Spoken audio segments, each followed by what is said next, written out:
Seperti dalam pertanyaan nomor pertama, apakah Al-Quran yang kita baca, yang kita dengar adalah kalamullah yang qadim? Maka kita bisa merujuk kepada firman Allah yang tertera pada surat Al-Kahfi ayat 27. Bismillahirrahmanirrahim. Watslu ma uhiya ilaika min kitabi rabbik la mubaddila li kalimatih wa lan tujida min dunihi multahada. Dan bacakanlah apa yang diwahyukan kepadamu, yaitu Al-Quran. Tidak ada seorang pun yang dapat merubah kalimat-kalimatnya, dan kamu tidak akan dapat menemukan tempat berlindung selain daripadanya. Soal yang kedua, kedudukan ilham dalam Islam. Ilham disebut juga sebagai intuisi atau inspirasi. Adalah bisikan hati yang berupa pengetahuan yang diberikan oleh Allah Subhanahu wa taala kepada hambanya, baik kepada Rasulullah maupun selainnya. Ilham sering dianggap oleh orang awam sebagai wangsit.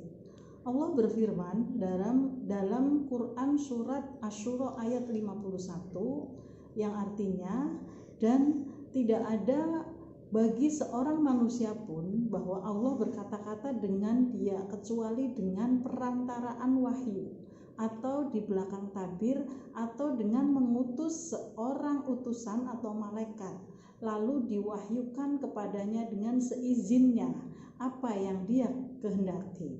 Sesungguhnya dia Allah maha tinggi lagi maha bijaksana. Kemudian untuk soal yang ketiga, mengapa Al-Quran yang kita baca tidak disusun berdasarkan urutan turunnya? Jelaskan dengan dalilnya. Sebenarnya di sini mengandung hikmah bahwasanya wahyu Allah berupa ayat-ayat Al-Quran turun berinteraksi dengan umat manusia. Ia turun berdasarkan kasuistik yang dihadapi Nabi Shallallahu Alaihi Wasallam silih berganti ketika menyampaikan risalah. Hikmahnya diantaranya adalah menjadikan wahyu ilahi ini begitu hidup dan bisa digali sumber hukum dan makna yang lebih dalam lewat sejarah turunnya atau asbabun nuzul. Soal yang keempat, mengapa Al-Quran disebut mukjizat terbesar? Mukjizat Nabi Muhammad SAW memiliki kekhususan dibanding dengan mukjizat nabi-nabi sebelumnya. Semua mukjizat sebelumnya dibatasi oleh ruang dan waktu. Artinya hanya diperlihatkan kepada umat tertentu dan masa tertentu. Sedangkan mukjizat Al-Quran bersifat universal dan abadi, yakni berlaku untuk semua umat manusia sampai akhir zaman. Karena itu Al-Quran adalah sebagai mukjizat terbesar dari semua mukjizat yang Allah berikan kepada para nabi sebelumnya dan kepada Nabi Muhammad itu sendiri. Mukjizat para nabi dan rasul terdahulu berupa mukjizat materi bersifat indrawi, tetapi mukjizat Nabi Muhammad berupa mukjizat ruhiyah yang bersifat rasional, kekal sepanjang masa, yaitu Al-Quranul Karim sebagai mukjizat terbesar di antara mukjizat-mukjizat yang diberikan kepadanya. Begitu pula mukjizat yang diberikan kepada Nabi dan Rasul sebelumnya tidak tampak lagi fisik dan bekasnya, kecuali kisahnya saja yang dapat diketahui melalui pemberitaan Al-Quran sebagai mukjizat Nabi Muhammad SAW. Hudal lil muttaqin, kira-kira seperti itu. Kemudian soal yang kelima, bagaimana hukum membaca Al-Quran dengan tajwid? Jelaskan dalilnya. Seperti Allah berfirman dalam surat Al-Muzammil ayat 4.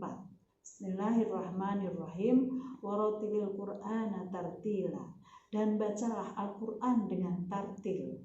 Tartil di sini bermakna yaitu dengan hukum-hukum tajwid. Jadi Kira-kira seperti itu. Kemudian soal yang keenam, bagaimana hukum wanita yang sedang haid membaca Al-Quran. Haid atau menstruasi membuat para ibu dilarang berpuasa saat Ramadan. Saat sedang haid, para ibu dilarang sholat dan berpuasa karena masih dalam keadaan yang tidak suci. Dalam firman Allah, ya, Quran surat Al-Waqiah ayat 77, innahu laqur'anun karim fi kitabim maknun la yamassuhu illal mutahharun tanzilu min rabbil alamin, yang artinya, dan ini sesungguhnya Al-Quran yang sangat mulia dalam kitab yang terpelihara, tidak ada yang menyentuhnya selain hamba-hamba yang disucikan, diturunkan dari Tuhan seluruh alam. Kira-kira seperti itu. Kemudian selanjutnya soal yang ketujuh, tafsir Quran surat Al-Baqarah ayat 30. Saya merujuk kepada tafsir Jalalain yang mengatakan bahwasanya ingat wahai Muhammad, ketika Tuhanmu berkata kepada malaikat, aku ingin menjadikan khalifah di bumi yang menggantikanku dalam melaksanakan ketentuanku di dalamnya, yaitu Adam. Lalu para malaikat protes karena mereka merasa lebih pantas, lebih suci dengan bukti mereka selalu mensucikan nama Tuhan, yaitu dengan bertasbih subhanallah, subhanallah. Kemudian Allah menjawab, sungguh aku mengetahui apa yang tidak kalian ketahui.